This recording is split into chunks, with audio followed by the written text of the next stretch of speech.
Good morning. This summer we have been in our sermon series, Rooted and Growing, and today we conclude this series. We have prayed together that God may root us in God's love, and we have heard from the scriptures about living our faith and doing so together. For example, we have learned from Jesus how to pray through his teaching of the Lord's Prayer, and that we are encouraged to be persistent in our relationship with God through our prayers. We have also heard from the prophets in this series. Another example is from Isaiah, where we heard that our worship is formational for us to learn to whom to care for out in our community. And today we conclude this Rooted and Growing series, just as we conclude the summer season. And this series ends at a dinner on the Sabbath. At this dinner, the host is an important person of Jesus' day, who is a leader of the Pharisees. And Jesus is people watching at this dinner. And what Jesus notices is that the guests are wanting the best places near the host. By being near the host, then the host's honor will elevate their own honor and standing. And those in attendance are also those who later will return this honor by being the host at another dinner. In Jesus' time, this way of relating to each other as a guest of an important host was the expected way of relating to one another. And after observing these norms, Jesus gives a teaching that challenges these expectations. Those in attendance at this dinner are instructed by Jesus to not engage in what is expected, which is to take the seats of honor near the host, and that this is so that the host may honor them, but rather they're to take the seats of lower status, so then they may be invited by the host and be honored in that way. And the next part of the teaching is that the host is just not to invite those who can repay later, but also to invite those who could never repay, based on their status in the community, whether they had a lot or a little. The teaching here is that by being humble, that is how one is going to be exalted. In our own time, this desire for honor or status, it still happens, but it can take place in different ways today. So for instance, comedian Tom Papa, in a stand-up set, said he used to think he was doing really great in life until social media.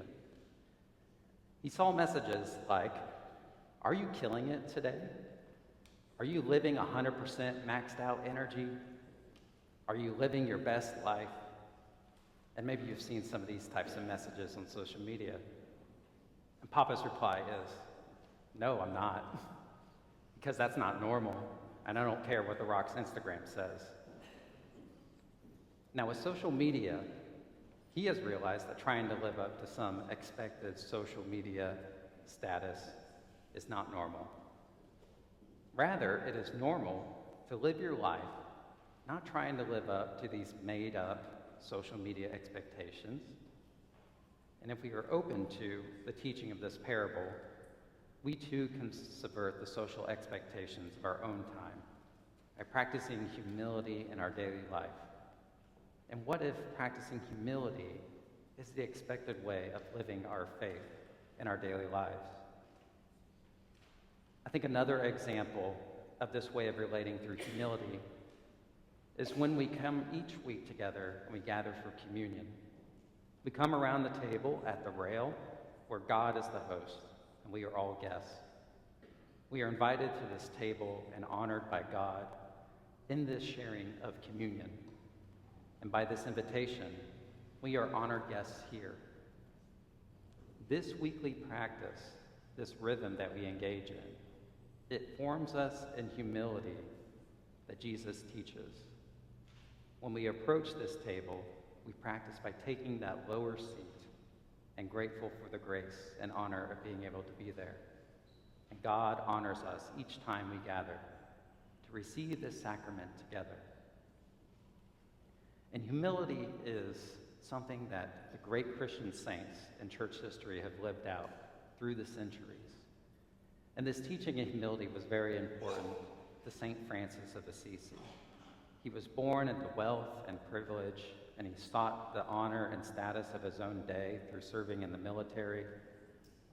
But after he had a vision with Christ, he radically embodied Jesus' teaching about humility.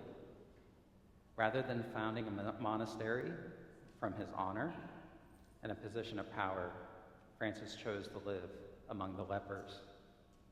And Francis insisted that people who followed in this way, they were called friars minor, meaning lesser brothers, explicitly choosing a name that signified their commitment to living humbly. This way of living was an example of Jesus' teaching about humility. And Francis understood that if his movement began seeking seats of honor, it would lose its ability to serve those whom society had forgotten. So his choice to serve the margins allowed the Franciscans to minister effectively among the poor and the marginalized. And Francis shows us that Jesus' teaching isn't just about our individual virtue, but rather it's about how we live that humility, how we relate to one another here and also elsewhere. So as we conclude our Rooted and Growing series, we're reminded that spiritual growth isn't just about our individual piety, it's about how we relate to one another.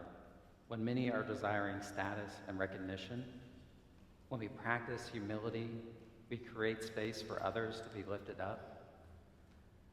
When we practice humility or invite those who cannot repay us, we participate in this God's economy of grace. So may we be rooted in God's love, growing in the kind of humility that transforms our hearts for service in our daily lives. And may we remember as we come to God's table today that we are beloved children, sharing an abundant grace where we are honored for who we are. Amen.